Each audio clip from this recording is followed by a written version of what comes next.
Ameublement Tanguay en première ligne.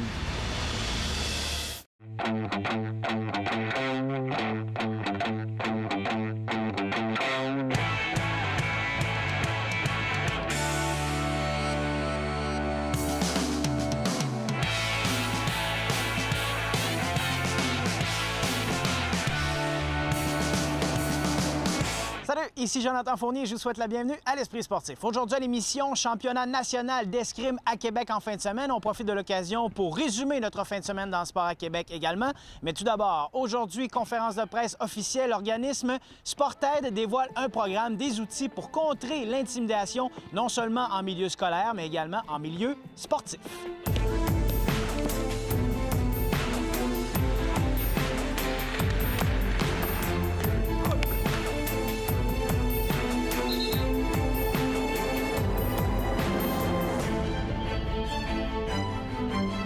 On a voulu voir qu'est-ce qu'on pourrait faire, qu'est-ce qu'on devrait concevoir pour prévenir et contrer adéquatement l'intimidation dans le monde du sport. Donc, on est allé voir ce qui existait pour se rendre compte qu'il existait peu ou pas de choses actuellement.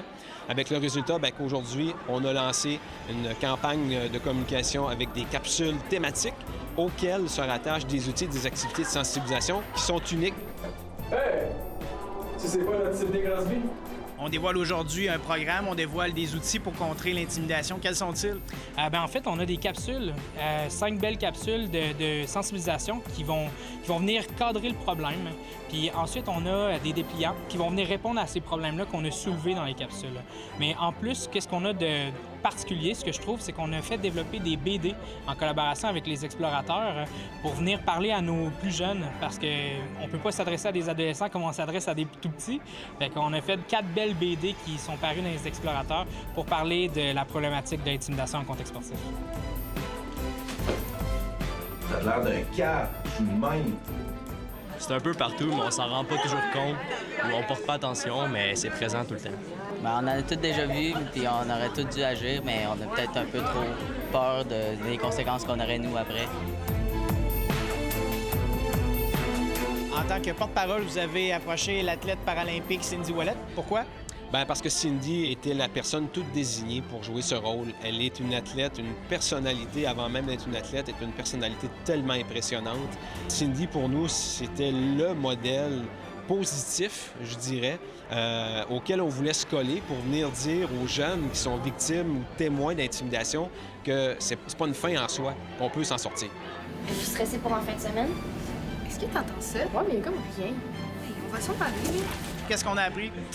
Beaucoup en parler aux autres, puis pas les laisser seuls là-dedans. Il faut surtout agir quand on voit ça, le dire à des personnes qui vont bien s'occuper de ça. Même si c'est difficile, il faut en parler puis qu'on n'est pas seul.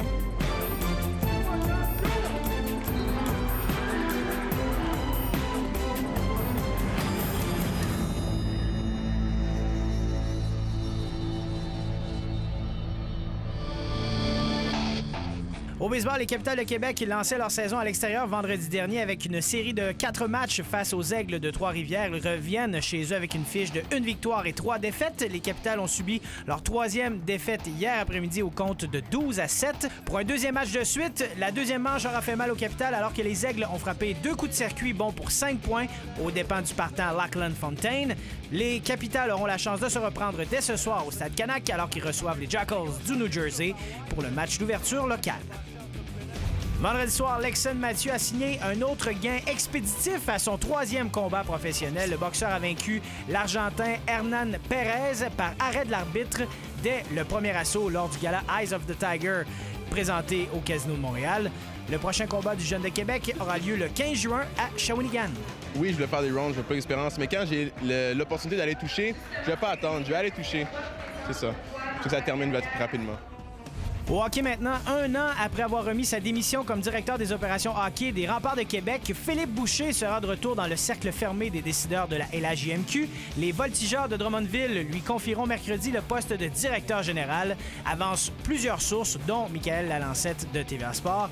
À 46 ans, l'ancien défenseur de la LNH prendra les commandes au 2e étage d'une équipe qui amorcera un cycle de reconstruction. En avril 2018, Philippe Boucher avait surpris plus d'un en annonçant qu'il tournait la page sur 7 ans de gestion d'un club junior, soit 5 comme entraîneur-chef et directeur général des Remparts et 2 comme DG de l'Océanique de Rimouski. Nous avons appris en fin de semaine que le légendaire Bobby Hull sera en visite à Québec cet été. Le membre du Temple de la Renommée sera de passage au Pro-Am Gagné-Bergeron le 8 août prochain au Centre Vidéotron et signera des autographes lors du tailgate en après-midi, soit la même journée que le dévoilement de la statue des frères Stachny à place Jean-Béliveau. Lundi, le deuxième événement de la série Je cours Québec a réuni plus de 1000 coureurs et marcheurs pour la 6e édition du Trail du coureur des bois de Duchesnay. L'événement affichait complet et les amateurs de course en sentier de tous âges ont pu profiter de la forêt de la station touristique Duchesnay grâce aux 4 épreuves présentées. Soulignons les victoires de Guillaume Barry et Marlene Côté aux 34 km, de Vincent Poirier et Marie-Claude Cyr aux 18 et de David Girardin et Mélanie Jackman aux 8 km. La programmation 2019 de Je cours Québec se poursuivra dès le 2 juin avec la 34e descente royale de Québec qui sera foulée par près de 2000 participants. Après la pause à l'esprit sportif, le championnat canadien d'escrime à Québec.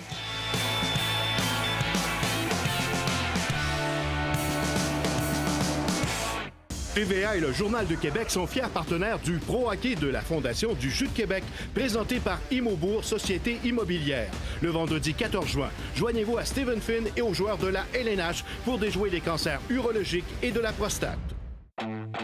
L'Esprit sportif souligne l'excellence du Rouge et Or football. Saison après saison, la formation de Dan Constantin offre des performances spectaculaires. Et que dire de la rivalité Laval-Montréal qui retient l'attention des amateurs. En 2018, le Rouge et Or aura le meilleur sur les Carabins, avec 2 victoires en saison régulière et lors de la finale de la Coupe Dunsmore. Toujours parmi les meilleures équipes au pays, les 2 formations disputaient une 6e finale québécoise de suite, les 3 dernières étant remportées par le Rouge et Or. Le championnat canadien d'escrime se tenait en fin de semaine au Centre des Congrès. Les meilleurs athlètes, plus de 500 escrimeurs de partout au Canada et de tous âges, étaient en action.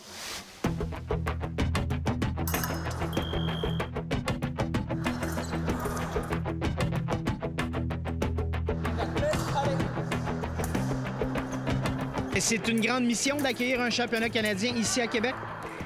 Oui, parce que avec le nombre de pistes qu'il faut installer, avec toute l'organisation que ça demande, oui, ça demande beaucoup de bénévoles. Ça prend un club qui a les reins solides pour être capable de tenir l'événement. On a organisé les championnats canadiens en 1984 pour la première fois. C'était à l'Aréna de Sainte-Foy. Je pense qu'on avait monté 12 pistes. On les organisait ensuite au PEPS en 2000. Je pense qu'on était rendu à 16 pistes. Là, on les organise au Centre des Congrès. On est à 32 pistes. Il y a 548 athlètes présents qui participent dans plusieurs épreuves. Je pense qu'au total, ça fait à peu près 1160 inscriptions individuelles, parce que certains escrimeurs font 2 fois 3 épreuves différentes. 3 disciplines en escrime aux Olympiques. Le fleuret où on doit toucher avec la pointe sur le plastron avant ou arrière de son adversaire. Le sabre où on peut toucher avec le côté de la lame ou la pointe sur tout le haut du corps, incluant le casque. Et finalement, l'épée où on doit toucher avec la pointe sur tout le corps. On parle de 30 épreuves variées. Et en plus, il y a les escrimeurs en fauteuil roulant qui sont présents. Et on a des épreuves en équipe. On a des épreuves chez les moins de 15 ans, moins de 17 ans, les moins de 20 ans, catégorie ouverte, et qu'on appelle senior, et la catégorie vétéran. L'épée, ça fait depuis 1936 que l'escrime électrique existe. Au fleuret, ça a pris plus de temps parce qu'il fallait trouver un moyen de départager les touches valables et les touches qui touchaient ailleurs que sur la surface valable. Et ça a pris encore plus de temps pour le sabre. Maintenant, on utilise encore un système avec fil, mais de plus en plus, dans les grandes épreuves, on utilise des systèmes sans fil pour détecter les touches. Ce que je trouve vraiment intéressant avec l'escrime, c'est vraiment un sport qui peut intéresser tout le monde, puis toutes les grandeurs, toutes les formes de poids. Tu peux performer grâce à ton intelligence, puis c'est quelque chose qui m'attire beaucoup à travers ce sport-là.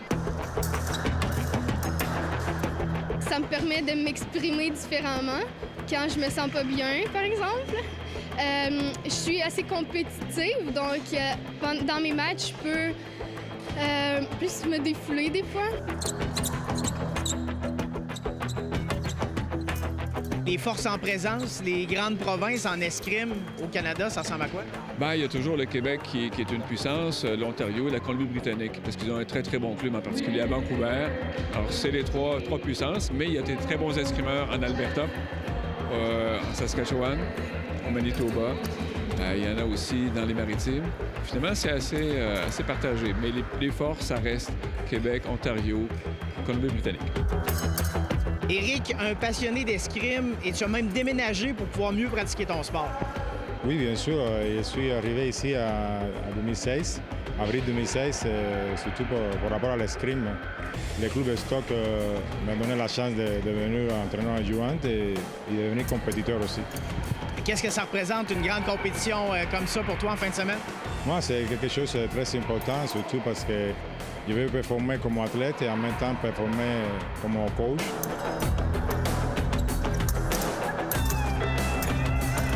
Qu'est-ce que ça prend pour être un bon athlète d'escrime?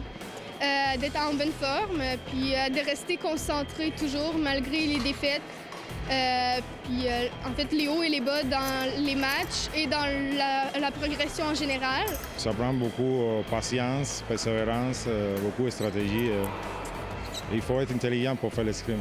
Dans toutes les armes, il faut être très, très mobile. Donc, ça prend quelqu'un qui est équilibré et mobile, quelqu'un qui est explosif, qui a une bonne puissance au niveau beaucoup des jambes parce qu'on a fait énormément de déplacements, qui est assez fort physiquement pour être capable de manipuler son épée, son fleuret ou son sabre pendant plusieurs minutes. Quelqu'un qui est capable d'aligner plusieurs matchs consécutifs sans aide. Donc, ça prend un très bon cardio. Ça prend beaucoup de coordination. Moi, je crois qu'il y a deux sortes d'escrimeurs. Il y a souvent ceux qui vont jouer plus avec leur côté émotionnel, puis ceux qui vont être vraiment techniciens. Donc, je crois qu'il faut que tu sois le meilleur dans une de ces deux catégories-là, puis que tu aies un mental solide. Là, je crois que c'est une bonne partie de la chose. Ici Jonathan Fournier, c'est déjà tout pour l'Esprit sportif. Demain à l'émission, Jade Masson-Wong en arts martiaux mix et les joueuses de hockey féminin du Cégep Limoilou, donc les Titans, en visite en Chine. On se dit à demain.